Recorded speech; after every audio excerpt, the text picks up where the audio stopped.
बहुत स्वागत आपका। आप देख रहे हैं हमारा खास कार्यक्रम दिवाली और आपका भाग्य। दिवाली का त्योहार उमंग और उत्साह का त्योहार है।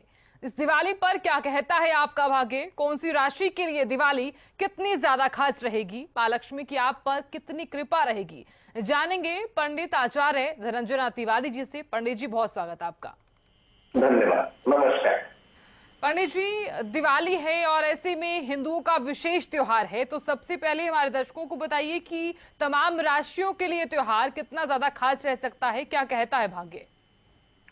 देखिए साधना जी, इस बार की जो दीपावली का योग बना है अपने आप में विशिष्ट योग बना है। यदि ज्योतिष शास्त्र के अनुसार देखें तो इस बार राहु का गोचर परिवर्तित होता है। बिल्कुल, निश्चित रूप से ये गोचर बहुत महत्वपूर्ण है। इसके साथ ही साथ शनि का गोचर परिवर्तित होता है और ये दोनों ही गोचर सभी राशियों पर अपना गहरा प्रभाव डालते। सबसे पहले तो मैं आप सभी दर्शकों को बता दूं कि इस बार की दीपावली सबके लिए बड़ा ही शुभ रहने वाला है और बहुत ही खुशहाली से भरा रहने वाला। विशेष रूप से जैसा कि साधना जी ने कहा कि किस किस राशि के लिए शुभ। देखिए, सभी राशियों के लिए तो सब कुछ अच्छा नहीं हो सकता, सभी राशियों के लिए सब कुछ बुरा भी नहीं हो सकता।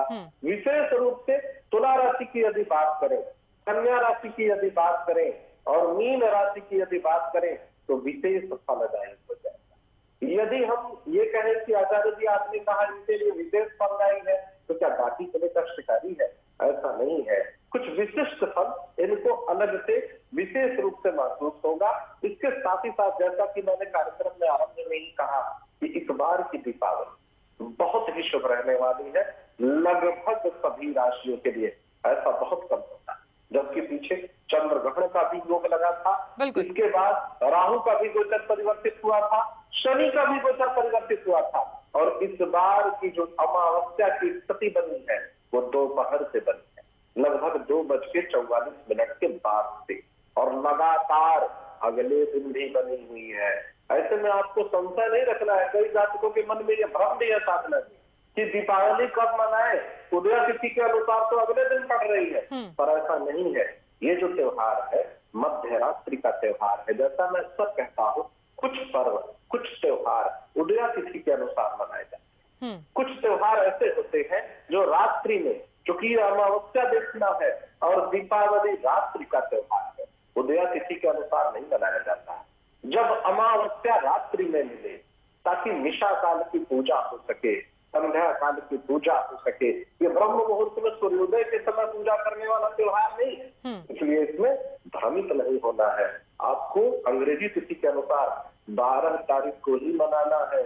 इस भ्रम में नहीं रहिएगा कि आचार्य जी ये हमेशा की तरह जो कई त्योहार पड़ता है तो आप हमें स्पष्ट कर देते हैं और अधिक से अधिक वैदिक परंपरा में आप यही बताते हैं कि उदय तिथि के अनुसार मनाइए। इस बार तो उदय तिथि के अनुसार ये अलग तिथि पर पड़ेगी और आप लोग कह रहे हैं कि 12 तारीख को मनाइए। निश्चित रूप से आपको 12 तारीख को ही मनाना है और दोपहर के बाद आरंभ हो जाएगा। इसमें आपको किसी प्रकार की शंका नहीं रखनी जी। बिल्कुल पंडित जी, सबसे पहले बात कर लेते हैं मेष राशि वालों की। मेष राशि वालों के लिए इस बार दिवाली का त्योहार कितना ज्यादा खास रह सकता है, क्या कहता है भाग्य? देखिए साधना जी, मेष राशि के लिए तो बड़ा धूमधाम से त्योहार खुशहाली लाने वाला है। कारण क्या है कि पिछले कई महीनों से राहु का प्रभाव था इनके ऊपर और राहु के प्रभाव के कारण इनके हर कार्य में विघ्न बाधा आती थी। राहु से इनको छुटकारा मिल गया और राहु का गोचर परिवर्तन हो गया और इस बार की दीपावली धन धान्य से पूर्ण रहने वाली है। आपको उपाय क्या करना है? आपको लाल रंग के वस्त्र मां महालक्ष्मी जी को अर्पित करना है, सारी विघ्न बाधाओं से छुटकारा मिल जाए। बिल्कुल पंडित जी, अब बात कर लेते हैं वृष राशि वालों की। वृष राशि वालों के लिए कैसा रहेगा ये त्योहार और क्या कहता है भाग्य? जी, वृष राशि के जातक, आपकी तो स्वामी ही शुक्र है और शुक्र के जो स्वामित्व है मां महालक्ष्मी जी के अधीन है, तो आपकी तो इष्ट देवी ही मां महालक्ष्मी है। आपको करना क्या है? श्वेत रंग के वस्त्र स्वयं भी धारण करने हैं, मां महालक्ष्मी जी को भी अर्पित करना है और खीर का भोग लगाइए। आपकी सारी मनोकामनाओं को मां महालक्ष्मी पूरा करें। बिल्कुल पंडित जी, बात कर लेते हैं मिथुन राशि वालों की। मिथुन राशि वालों के लिए क्या कुछ खास रहेगा इस त्योहार पर? मिथुन राशि के जातक, आपको मैं विशेष रूप से कहूंगा व्यापार पर ध्यान। यदि आप नौकरी में भी हैं तो अलग से किसी व्यापार के लिए प्रयास करिए, बहुत ही शुभ योग करता है। आपको उपाय क्या करना है? आपको गणेश जी की विशेष रूप से वंदना करनी है, लक्ष्मी जी की तो आराधना करनी है, साथ ही साथ गणेश जी की विशेष रूप से वंदना करनी है। हरे रंग का वस्त्र धारण करिए और हरे रंग का वस्त्र ही गणपति को अर्पित करिए। आपकी सारी विघ्न बाधाएं दूर करेंगे गणेश जी और आपके ऊपर विशेष कृपा। बिल्कुल। अब बात कर लेते हैं कर्क राशि वालों की। कर्क राशि वालों के लिए त्योहार कितना ज्यादा खास रहने वाला है और माँ लक्ष्मी कितनी कृपा इन पर करने वाली है? देखिए साधना जी, कर्क राशि के जातक बड़े संवेदनशील होते हैं, इनके स्वामी चंद्रमा होते हैं और आपको मैं विशेष रूप से कहूंगा सफेद रंग का वस्त्र आपको करना है और माँ भगवती को आपको श्वेत रंग का वस्त्र आपको अर्पित करना है। माँ का ही दिव्य स्वरूप है, महालक्ष्मी, महादुर्गा, महासरस्वती, महाकाली, ये एक ही शक्ति के अलग अलग ऊर्जा के स्रोत है। तो आपको माँ को इस प्रकार से इनके पूजन करना है, घी का प्रयोग अधिक से अधिक करना है, शुद्ध देसी घी का दीपक जलाइए, आपकी सारी विघ्न बाधाएं दूर। बिल्कुल पंडित जी, बात कर लेते हैं यहाँ पर सिंह राशि वालों की। सिंह राशि वालों के लिए यह त्योहार कितनी ज्यादा खुशी लेकर आएगा, क्या कहता है भाग्य? सिंह राशि के जातक, आपकी राशि के स्वामी सूर्य है और सूर्य की वर्तमान स्थिति आपको नाम, यश, प्रतिष्ठा, मान, मर्यादा देने वाली है। आपका ऐश्वर्य विस्तृत होने वाला है। आपको करना क्या है? महरून कलर का अधिक से अधिक प्रयोग करना है। यदि रंगाई, पुताई या सौंदर्य, साज सज्जा की भी बात करें तो इसी रंग का प्रयोग करिए और आपको संध्या के समय विशेष रूप से माँ महालक्ष्मी का पूजन करना है। लाल रंग के पुष्प का ही प्रयोग करिए, लाल रंग के वस्त्र का ही प्रयोग करिए। माँ महालक्ष्मी का ध्यान करते हुए आपको सारी विघ्न बाधाओं से इस बार की दीपावली छुटकारा दिलाने वाली है। बिल्कुल पंडित जी, अब बात कर लेते हैं यहाँ पर कन्या राशि वालों की। कन्या राशि वालों के लिए ये दिवाली कितनी ज्यादा खास रह सकती है, क्या कहता है इनका भाग्य?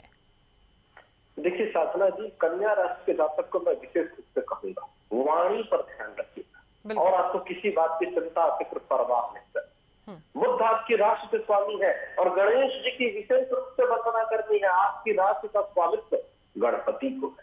जिस प्रकार से मैं सदैव कहता हूं कि वृष राशि और तुला राशि के जातकों के लिए स्वामित्व स्वयं माँ महालक्ष्मी के अधीन है, वैसे ही कन्या राशि के जातक आपकी जो राशि का स्वामित्व है गणपति के अधीन है। गणेश जी की विशेष रूप से वंदना करिए और हरे रंग का प्रयोग करिए, निश्चित रूप से आपको हर क्षेत्र में सफलता मिलेगा। बिल्कुल पंडित जी, अब बात कर लेते हैं यहाँ पर तुला राशि वालों की। तुला राशि वालों के लिए क्या कुछ रहेगा खास? तुला राशि के जातक, तुला राशि के स्वामी स्वयं शुक्र ग्रह होते हैं और शुक्र के लिए कहते हैं कि माँ महालक्ष्मी स्वयं आपकी राशि के स्वामी है।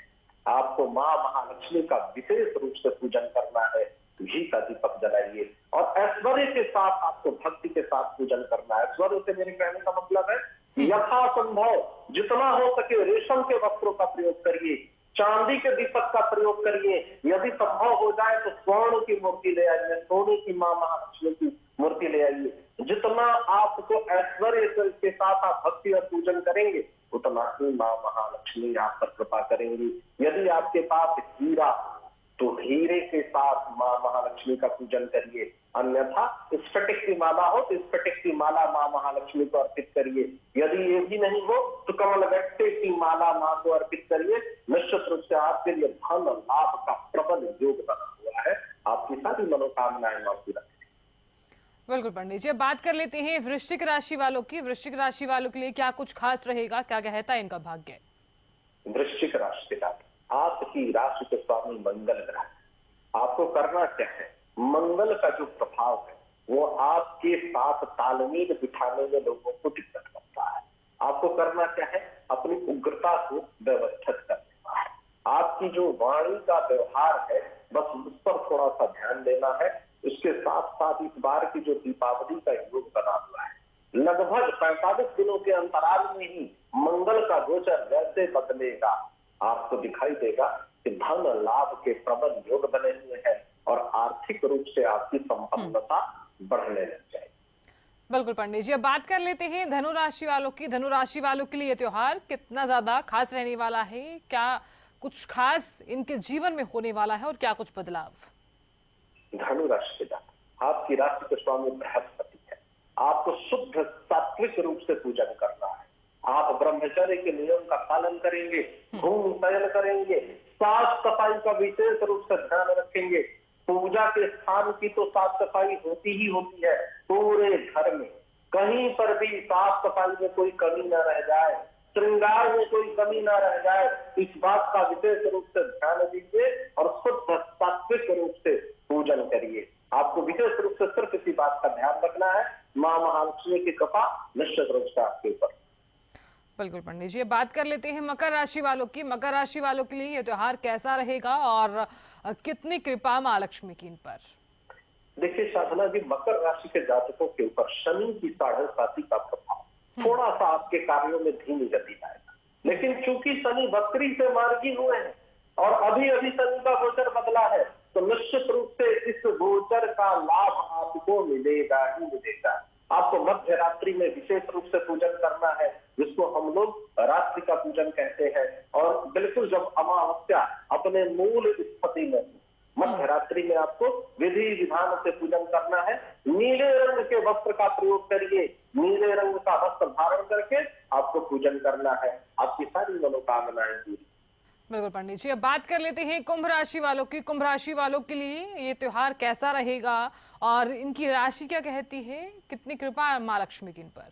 कुंभ राशि के जातक, कुंभ राशि के स्वामी स्वयं शनिदेव है और आपको मैं विशेष रूप से कहूंगा कि शनि की 7.5 का प्रभाव जो आपको भ्रमित कर रहा था, हर कार्य में विघ्न बाधा आ रही थी, शनि के मार्गी हो जाने से इस बार की दीपावली आपके लिए बहुत ही शुभ हो जाएगी और शनि की विशिष्ट कृपा आपको प्राप्त होगी। आपको इस बात का बस ध्यान रखना है, अपनी वाणी और व्यवहार का ध्यान रखना है और विशेष रूप से पूजन का समय आपको मध्य रात्रि रखनी है। इसके अलावा आपको किसी बात की चिंता फिक्र नहीं करनी है। शनि की 7.5 का केवल एक दुष्प्रभाव आपके ऊपर रहेगा, कार्य थोड़ी सी धीमी गति से होगा। नीले रंग के वस्त्र का प्रयोग करिए, निश्चित रूप से आपको लाभ। बिल्कुल पंडित जी, अब बात कर लेते हैं मीन राशि वालों के लिए त्योहार कितना ज्यादा खास रह सकता है? जी साधना जी, मीन राशि के लिए मैं एक ही बात कहूंगा, मीन राशि के जातक राहु का गोचर परिवर्तित होकर के आपकी ही राशि पर, लेकिन चिंतित भयभीत होने की आवश्यकता नहीं है। बहुत तेज गति से कार्य होने वाले हैं। राहु आपको नाश देने वाला। हाँ, एक बात में करेगा, थोड़ा सा भ्रम की स्थिति रखेगा और अनावश्यक भयभीत करेगा। भय दूर करने के लिए मां महालक्ष्मी जी की शरण में जाइए, उनको कमल का पुष्प अर्पित करिए, आपकी सारी मनोकामनाएं पूरी हो जाएंगी। बिल्कुल पंडित जी, अब बात कर लेते हैं अंत में किस किस राशि के लिए क्या कुछ खास रह सकता है। तो अब ऐसे में अंत में हम बात कर लेते हैं कि अगर किसी व्यक्ति के जीवन में कोई समस्या आ रही है, बिजनेस अगर वो स्टार्टअप करना चाहता है, अक्सर हम बात भी करते हैं, तो कैसे वो स्टार्टअप करेगा, क्या कुछ उपाय हो सकते हैं सरल भाषा में? विशेष रूप से मैं कहूंगा साधना जी, ऐसे जातकों को कि जो आरंभ कर, इससे शुभ मुहूर्त नहीं हो सकता। आपको करना क्या है, लक्ष्मी जी का ध्यान करके लक्ष्मी जी और गणेश जी का पूजन करना है। और आपको मैं एक विशेष मुहूर्त बताता हूँ, संध्या के समय आपको 5:40 से 7:35 के बीच बीच में इस बात का ध्यान रखना है, अपने व्यापार का शुभ आरंभ करिए। निश्चित रूप से आपको धन की कोई कमी नहीं होगी, मां महालक्ष्मी की कृपा होगी। मां महालक्ष्मी जी को कमल का पुष्प अर्पित करिए और कमल गट्टा की माला से ओम महालक्ष्मी नमः इस मंत्र का 108 बार जप करिए। आपकी सारी मनोकामनाएं मां महालक्ष्मी पूरा करेंगी और आपके व्यापार में लाभ आपको प्राप्त होगा। बिल्कुल पंडित जी, अब बात कर लेते हैं अंत में कि लक्ष्मी पूजन का अब समय क्या रहने वाला है और आरती किस वक्त कर सकते हैं? जी, इस बार विशेष रूप से गृहस्थों के लिए मैं कहूंगा, संध्या के समय 6:15 बजे से अपने पूजन का आरंभ करते। देखिए, पूजन के अंत का समय तो कुछ भी नहीं कह सकते, अपनी अपनी श्रद्धा और भक्ति के अनुसार। कई जातक रात्रि भर जागरण करते हैं, भजन कीर्तन करते हैं, कई जातक केवल मंत्रों का पाठ करते हैं। हाँ, जो शुभ आरंभ है आपको इसी प्रकार से करना है। और यदि कोई जातक दीक्षा प्राप्त है और मंत्रों का जप करते हैं अमावस्या के अनुसार, तो वो मध्य रात्रि का चयन करेंगे, वो 12 बजे से अपनी पूजा का आरंभ करेंगे और पूरी रात्रि ब्रह्म मुहूर्त तक अपनी पूजा करेंगे। लेकिन ये विशेष रूप से उन्हीं जातकों के लिए होता है जिनको मंत्र की दीक्षा प्राप्त है। जो गृहस्थ जातक है, अपने घर की साफ सफाई कर ही चुके होते हैं, तो आपको करना क्या है, माँ महालक्ष्मी के पहले प्रधान कलश का पूजन करना है, घी का दीपक जलाना है, माँ महालक्ष्मी से श्रृंगार पर विशेष रूप से ध्यान दीजिएगा। और उसके बाद जैसे जैसे आपके मंत्र पढ़ने की क्षमता है, यदि आप वेदों के मंत्र को पढ़ सकते हैं तो श्री सुक्तम का पाठ करिए। यदि आपको लगता है कि ये मंत्र जटिल है आचार्य जी, तो लक्ष्मी जी की चालीसा का पाठ कर सकते हैं। जो सरल मंत्र मैंने अभी बताया, मैं दोबारा से बता देता हूँ। ओम महालक्ष्मी नमः, ओम महालक्ष्मी नमः। इस मंत्र का जप स्फटिक की माला से करिए, आपकी सारी मनोकामनाएं मां पूरा करेंगी। बिल्कुल पंडित जी, बहुत बहुत शुक्रिया हमारे साथ जुड़ने के लिए और अपना बेशकीमती वक्त में देने के लिए बहुत बहुत शुक्रिया। धन्यवाद, नमस्कार। तो फिलहाल इसी के साथ इस खास कार्यक्रम में इतना ही। देखते रहिए हरियाणा न्यूज। नमस्कार।